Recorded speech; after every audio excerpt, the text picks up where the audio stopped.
स्वागत है आपका अपने YouTube चैनल में। बेलागंज और इमामगंज की चुनावी सभा में सीएम का ऐलान। अभी तक मेरे चैनल को आपने सब्सक्राइब नहीं किया तो सब्सक्राइब कीजिए, लाइक कीजिए, कमेंट कीजिए, शेयर कीजिए। बिहार चुनाव से पहले 12 लाख नौकरी देंगे, ये नीतीश सरकार का ऐलान है। 34 लाख को मिलेंगे रोजगार और नौकरी। मुख्यमंत्री नीतीश कुमार ने कहा कि अगले विधानसभा चुनाव से पहले 34 लाख लोगों को नौकरी और रोजगार मिल जाएगा। वर्ष 2020 में 10 लाख नौकरी और इतनी संख्या में रोजगार देंगे की बात हमने कही थी। इसमें 7,17,000 को नौकरी मिल गई है। 2025 चुनाव से पहले 12 लाख को सरकारी नौकरी भी मिल जाएगी। उन्होंने यह भी कहा कि 24 लाख को अब तक रोजगार दे चुके हैं। सीएम रविवार को गया के बेलागंज में जदयू उम्मीदवार मनोरमा देवी और इमामगंज से हम की उम्मीदवार दीपा माझी के पक्ष में चुनावी सभा को संबोधित कर रहे थे। बेलागंज और इमामगंज दोनों की सभाओं में उन्होंने 2005 से किए गए काम गिनाए। बताया कि 2005 से पहले की तरह शाम के बाद लोगों को निकलना मुश्किल हो जाता था। हिंदू मुस्लिम के नाम पर लड़ाई होती थी। बिजली, सड़क, स्वास्थ्य और शिक्षा की स्थिति कितनी खराब थी, इसे नहीं भुलाया जा सकता। उन्होंने कहा कि अब हिंदू मुस्लिम की लड़ाई नहीं होती। 8,000 से ज्यादा कब्रिस्तान की घेराबंदी कराई।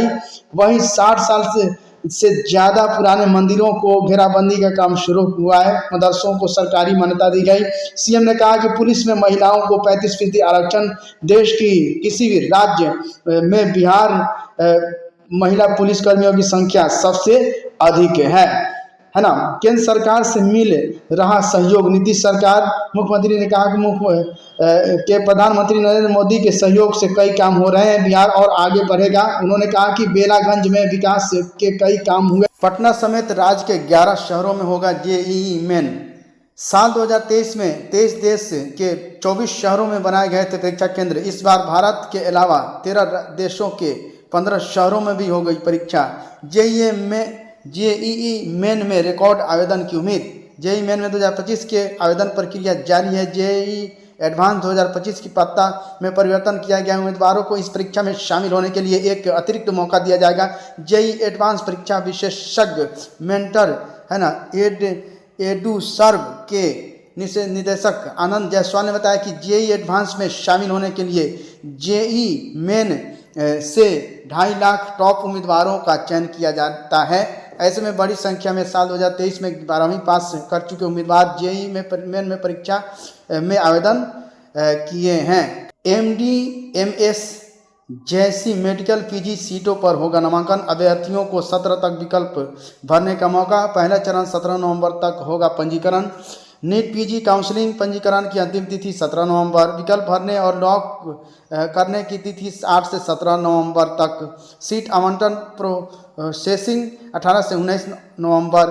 सीट आवंटन परिणाम 20 नवंबर। दाखिला एवं रिपोर्टिंग तिथि 21 से 27 नवंबर तक। दूसरा चरण 12 दिसंबर को। सीट आवंटन नीट पीजी 2024 काउंसलिंग पंजीकरण की तिथि 7 से 9 दिसंबर तक। विकल्प भरने का लॉक करने की तिथि 5 से 9 दिसंबर तक। सीट अलॉटमेंट प्रोसेसिंग 10 से 11 दिसंबर तक। सीट आवंटन परिणाम 12 दिसंबर।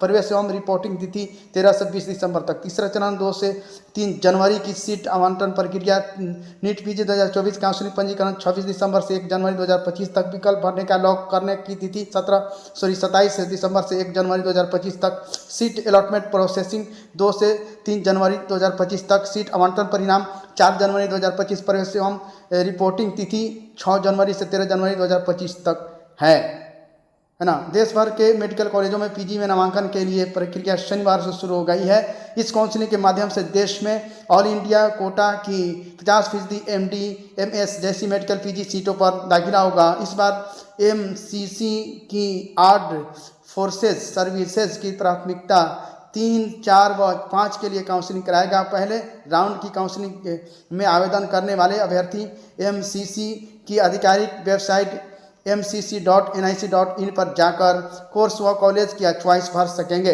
अब स्कूल में देर से पहुंचने पर शिक्षकों का वेतन नहीं कटेगा। शिक्षा विभाग के एस सिद्धार्थ ने नया फरमान जारी किया। शिक्षकों को बड़ी राहत देने का ऐलान है ना। 4 दिन लेट तो 1 CL कटेगा, यानी 9:10 के बाद लेट आपका टाइम चालू होता है।